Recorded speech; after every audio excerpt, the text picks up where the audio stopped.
Untuk membahas lebih lanjut terkait dengan perkembangan penyelidikan kasus ini sudah terhubung dengan kita dengan Kasat Reskrim Polres Tulung Agung, AKP Agung Kurnia.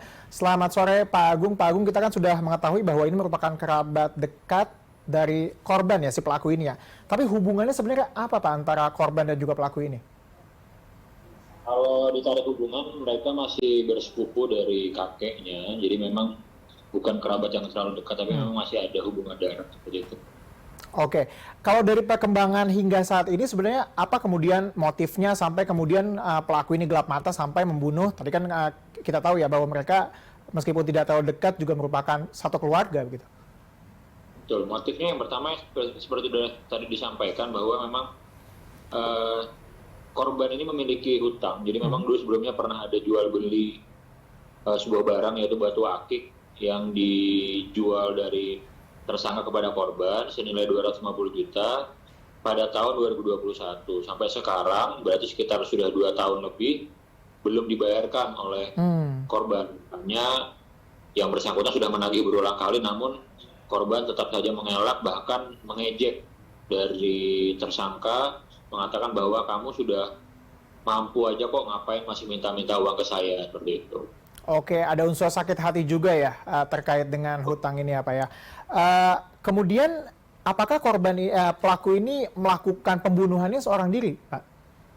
Betul, seorang diri, dan korban pun datang ke sana memang, mohon maaf, maksudnya tersangka pun datang ke sana memang menjadi rutinitas ya. Jadi sebelumnya memang sudah sering ke rumahnya, kemudian juga sering ngobrol, termasuk ke sana pun ngobrol karena undangan dari korban. Karena ada pekerjaan yang harus diselesaikan di rumah korban, akhirnya tersangka datang, lalu ada sambil menyinggung bagaimana hutang yang kemarin, malah korban ini malah menanggapinya dengan bercanda, sehingga tersangka sakit hati seperti itu. Artinya apa? Kan ini kan atas undangan dari korban ya, pelaku ini datang ke rumah. Kalau polisi sendiri untuk menentukan kasus ini, apakah masuk dalam pembunuhan berencana? Sementara pasal yang kita kenakan pasal pembunuhan 338, jadi bukan pembunuhan berencana, karena memang alat-alat yang digunakan pun memang ada di TKP ya, jadi bukan disiapkan oleh tersangka.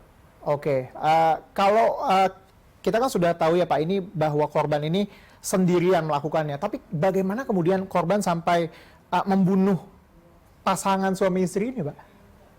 Oke, jadi memang pertama kali yang dilakukan perbuatan itu adalah suaminya ya. Jadi memang setelah ada cekcok dengan suaminya tersebut, dengan korban yang pertama atas nama TS tersebut, setelah meninggal kemudian istrinya mencari di mana sih suami saya. Kemudian dicari sampai ke ruangan tersebut, lalu melihat suaminya sendiri sudah meninggal dunia bersimbah darah, yang bersangkutan korban perempuan mencoba kabur, lalu kemudian ditarik kembali oleh tersangka, kemudian baru dilakukan penganiayaan sampai meninggal dunia. Kalau dalam pengakuan tersangka pada saat kejadian ini memang hanya ada 2 orang di lokasi itu yang merupakan korban itu, atau ada pihak-pihak lain, Pak?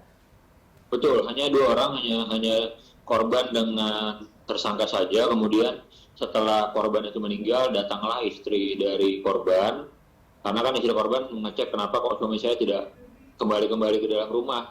Ternyata memang dibunuh oleh si tersangka ini. Pasca kejadian ini tersangka menyerahkan diri atau ditangkap, Pak? Jadi memang setelah kejadian kita melakukan identifikasi, kita juga sudah, setelah kita mendapatkan fokus ke 1 orang ini, kita melakukan penggeledahan ke rumah yang bersangkutan tidak ada. Kemudian kita juga mendapat informasi ke tempat persembunyiannya, ternyata yang bersangkutan sudah kabur.